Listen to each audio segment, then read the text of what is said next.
We haven't had a data breach yet. Welcome to our On the Road to Salesforce Success series. I'm Richard Parker, and I have the pleasure today of cruising around London with Jack Lavous, which is not our usual habitat as we work together in Elements.cloud. What's your favorite productivity hack? So my wife loves her cooking, and sometimes when you have that empty fridge, it's knowing what to cook. So it's using AI to take a picture of what's in your fridge and then it coming up with a recipe. Fantastic.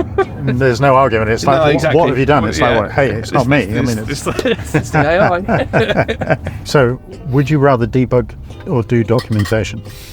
This is a good one. If you ask my team, they would rather I do documentation because they don't want me debugging anything. I'm from a BA background, so I'm very much documentation.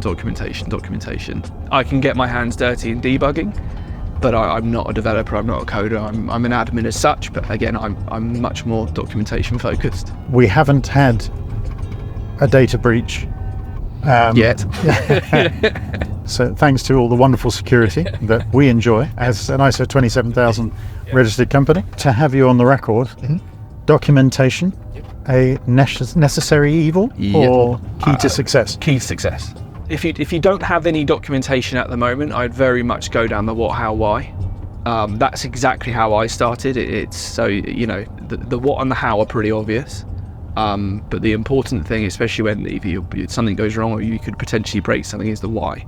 So why did you build what you're building? The biggest challenge with documentation is keeping it up to date. So in your internal processes, it's always worth having that activity of, if you change something or if you're building something new, always document it. So lots to be excited about. Do you have concerns about AI? I mean, in terms of, and data cloud, I mean, where you're involved in implementing it for ourselves. What are the key things that you've experienced that have really helped? So without going into the methodology, the first thing is actually having a competence with data cloud and understanding what it can do and what it can bring to your business. That's the first thing. And then it's talking and sitting down with your stakeholders once you have that competence and explaining it to them to get the use case.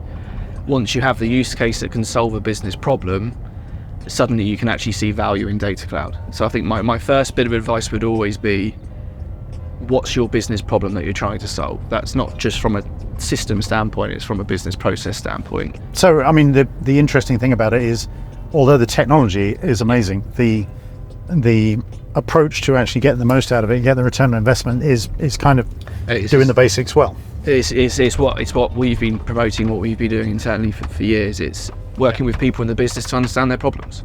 We're not a massive organization, but across all our systems, we have a lot of complexity.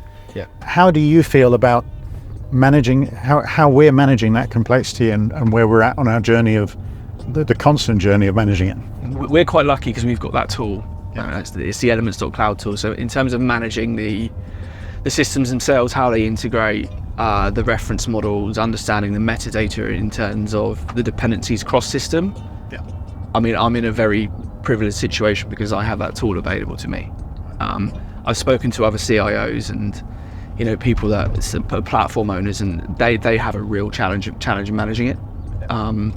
I'd say it's probably one of the most stressful components of being a system or CIO or a platform owner as such, because it's hard to manage. But yeah, it's more understanding from our point of view and managing what integrates where, what data are we going to touch, is that data clean? And again, if we're bringing on a new system, how do we bring that into the landscape sensibly in terms of, you know, scaling it, etc., and then again integrating it into other systems. Yeah. But it's hard work, it's tough. Dreamforce, I mean, Yeah. you know, you've done a couple. For those people who haven't been before, Yes. any tips, things you would suggest to Definitely. So wear comfortable shoes. I have an expression of, after 3 days I have Dreamforce feet, which is not very nice. If you're an admin, a BA, I'd very much go for the hands-on learning. I found that extremely useful in my first Dreamforce. It's knowing how other people do things, because while I was at Elements.cloud as the admin, it was a very sheltered environment. So getting out into the ecosystem and learning and networking and seeing how other people do things as admins was a real learning curve. But yeah, if you've got a chance to go to any keynotes, it's definitely worth going to, just for that experience of being at a keynote at Dreamforce It's really good. Well, listen, it's been a real pleasure. Thank you for having And me. yes, Good. it's been one of the more bizarre Experiences. meetings that Yeah, we've had yeah. since we've been in the business together. But Yeah. I just want to say thank Thank you. you. Just appreciate Thanks it. again.